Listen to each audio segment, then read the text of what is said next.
पोलादपूर या राज्यमार्गावर वाडा कुमरुशी गावाजवळील भव्य कमानीपासून साधारण 4 किलोमीटर अंतरावर वसलेलं पार हे गाव निसर्गाच्या सानिध्यात लपलेलं एक अद्भुत ठिकाण आहे. मुख्य रस्त्यापासून आत शिरताच हिरवाईनं नटलेले रस्ते, वळणदार घाटमार्ग आणि डोंगर रांगा आपलं स्वागत करतात. आपली गावं, आपली माणसं या मालिकेतील पहिलं गाव श्री क्षेत्र पार्वतीपूर पार. या गावाबद्दल सांगणं म्हणजे जणू तुकाराम महाराज म्हणतात तसं, पांडुरंग कसा रे मोठा माझे मुखी नाही वाठा. म्हणजे एवढं मोठं सौंदर्य, वैभव, इतिहास वर्णन करण्यासाठी आपलं तोंड लहान पडतं. कारण ही भूमी श्रीरामाच्या पदस्पर्शाने पावन झालेली, छत्रपती शिवरायांच्या पराक्रमाने गौरवलेली आणि आज गावकऱ्यांच्या श्रम आणि घामाने उजळलेली आहे.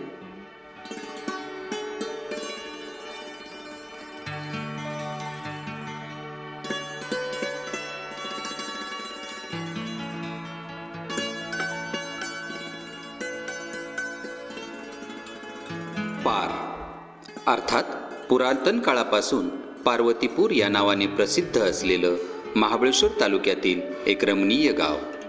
साधारण 500 लोकसंख्या असलेलं हे गाव शेतीप्रधान आहे.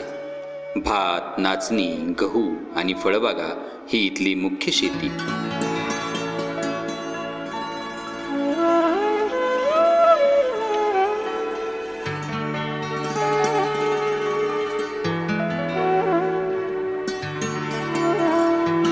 श्री क्षेत्र पार्वतीपूर निधड्या छातीच्या सह्याद्रीच्या भव्य डोंगरदऱ्यांच्या सानिध्यात वसलेलं आणि आदिमाया पार्वतीच्या वास्तव्यानं पावन झालेलं पवित्र तीर्थक्षेत्र.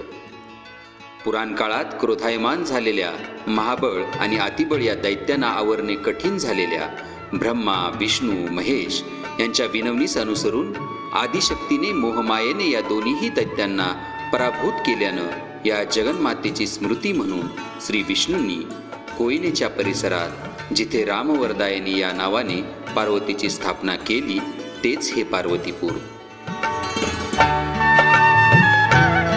पुढे रामायण काळात सीतेचं हरण झाल्यानंतर विवश होऊन सीतामाईला रानुमाळ धुंडाळणाऱ्या प्रभू रामचंद्रांना दर्शन देऊन तुझी सीता तुला परत मिळेल असा वर देणारी आदिशक्ती माता पार्वती श्री रामवरदायनी या नावाने प्रसिद्ध पावली.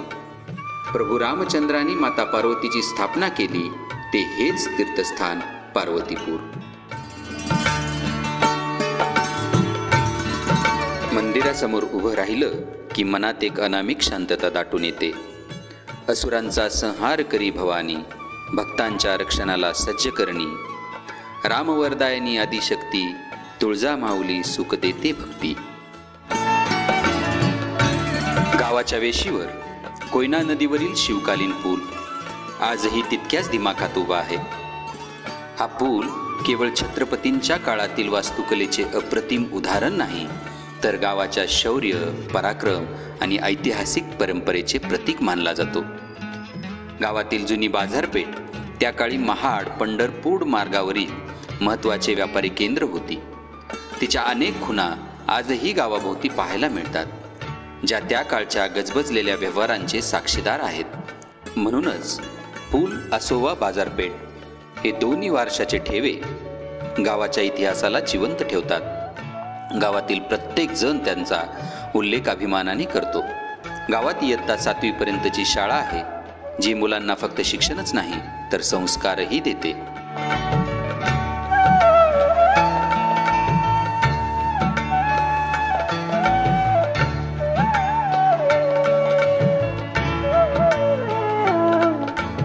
तसंच आदिशक्ती युवा प्रतिष्ठान यासारख्या सामाजिक संस्था गावच्या विकासात पुढाकार घेत आहेत. गावातील कार्यक्रम, उत्सव आणि तरुणांसाठी उपक्रम यात त्या संस्थांची भूमिका महत्त्वाची आहे.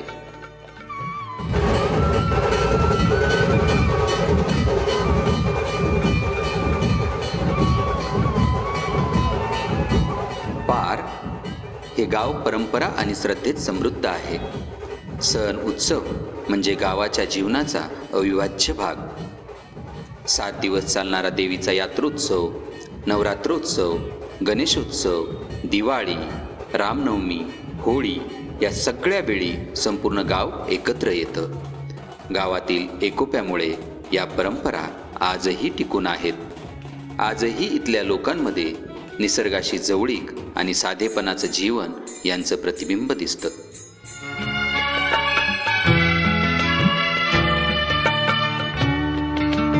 हे गावाचं मूळ नाव पार्वतीपूर आहे.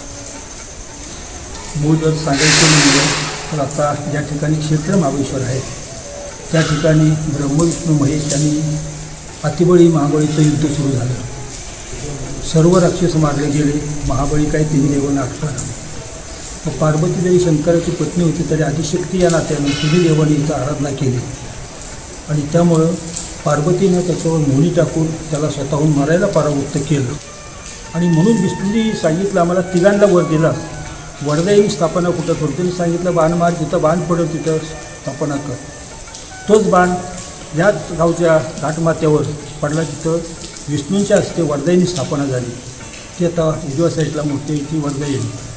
आणि साधारणतः स्कंद पुराणामध्ये त्याचा विश्लेषण आहे. तसेच राम या दंडकारण्यातून सीताहरण झाली त्यावेळेला फिरत होते.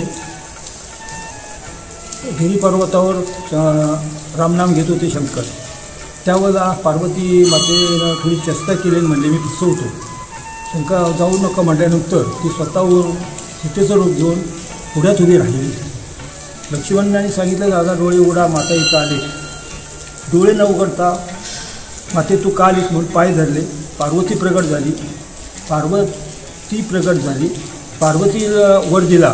त्यामुळं रामाला वर दिल्यामुळं रामाने स्थापना केली ते रामवरदायिनी.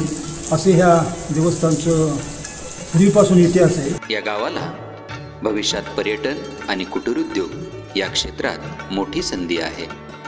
शासनाच्या प्रयत्नातून पार गावाला गुलाबाचं गाव करण्याची संकल्पना आहे. हा प्रकल्प पूर्ण झाला तर केवळ गावाचा सुगंधच नाही तर रोजगाराच्या असंख्य संधीही फुलतील. पर्यटन, हस्तकला, शेतमाल प्रक्रिया आणि लघुउद्योग या क्षेत्रातही गावात मोठ्या संधी आहेत. महिलांसाठी स्वयंसहाय्यता गट आणि तरुणांसाठी प्रशिक्षण उपक्रम झाल्यास गावचा विकास गतिमान होऊ शकतो. पार गावातील काही तरुणांनी पर्यटकांना आकर्षित करणारा डोंगर माता हा एक छान उपक्रम सुरू केला असून याच धर्तीवर अजून अनेक उपक्रम सुरू करता येण्यासारखे आहेत. सह्याद्रीच्या कुशीत वसलेलं पार्वतीपूर म्हणजे पार हे गाव. निसर्ग सौंदर्य, ऐतिहासिक वारसा आणि धार्मिक महत्त्व यांचा संगम असलेलं ठिकाण. म्हणूनच हे गाव पर्यटकांना विशेष आकर्षित करतं. गावातील काही ठिकाणं अशी आहेत की जी भाविकांनी व पर्यटकांनी पाहायलाच हवीत. श्री रामवरदायिनी माता मंदिर गावातील प्रमुख श्रद्धास्थान मानले जाणारे हे प्राचीन मंदिर हेमाडपंथी शैलीत बांधलेले आहे. लाखो भाविक दरवर्षी येथे दर्शनासाठी येतात. शिवकालीन पूल, कोयना नदीवरील हा दिमागदार पूल छत्रपतींच्या काळातील अद्वितीय वास्तुकलेचे प्रतीक आहे. गावाच्या शौर्य व ऐतिहासिक वारशाची साक्ष देणारा हा पूल आजही मजबूतीने उभा आहे. मेटावरचे श्री रामवरदायिनी मंदिर, डोंगर माथ्यावर वसलेलं हे मंदिर भक्ती आणि निसर्गाचा सुंदर संगम घडवते. शांत वातावरण मनाला प्रसन्न करणारे आहे.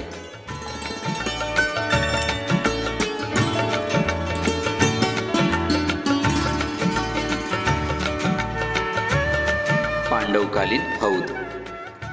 पौराणिक परंपरेनुसार पांडवाच्या काळातील मानला जाणारा हा हौद गावाच्या पुरातन इतिहासाचे द्योतक आहे. तपासणी नाका घाटावरील शिवकालीन बांधकाम.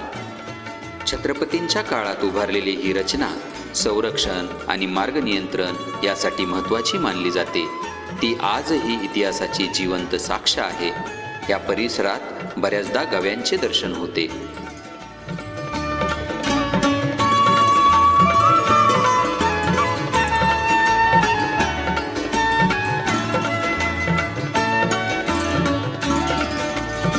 सूर्यास्त पॉइंट.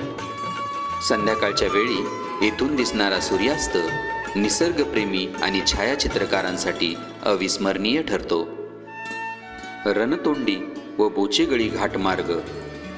हे घाटमार्ग निसर्गरम्य दृश्यांनी परिपूर्ण आहेत. ट्रेकिंगसाठी उत्तम पर्याय मानले जातात आणि साहसप्रिय पर्यटकांना खास आकर्षित करतात. ही सर्व ठिकाणे पाहताना गावातच गाईडची सोय देखील उपलब्ध होते. गावाबद्दल लोकांच्या भावना एका वाक्यात सांगायच्या झाल्या तर हे गाव म्हणजे आमच्या आयुष्याचं हृदय आहे. शहरात गेलेल्या मुलांना, नातवंडांना गावकऱ्यांचा संदेश आहे. जिथेही असाल पण गावाशी नातं जपून ठेवा. गाव तुमचं आहे आणि गावाच्या प्रगतीत तुमचा सहभाग अमूल्य आहे. पुढील 5 ते 10 वर्षात पार गाव रोजगाराने स्वावलंबी, पर्यटनाने समृद्ध आणि संस्कृतीने अजूनही बहरलेलं असावं, ही अशी सर्वांची इच्छा आहे. मित्रांनो, आपली गावं, आपली माणसं ही मालिका म्हणजे गावांचा फक्त इतिहास वा भूगोल सांगणं नाही, तर गावकऱ्यांचं जीवन, त्यांची स्वप्न, त्यांचे संघर्ष आणि त्यांच्या डोळ्यातली आशा उजेडात आणण्याचा प्रयत्न आहे. पार हे गाव म्हणजे संस्कृती, इतिहास आणि भविष्य यांचं संगमस्थान. हा प्रवास फक्त सुरुवात आहे. अजून अनेक गावं, अनेक कथा आपल्या भेटीला येत राहतील.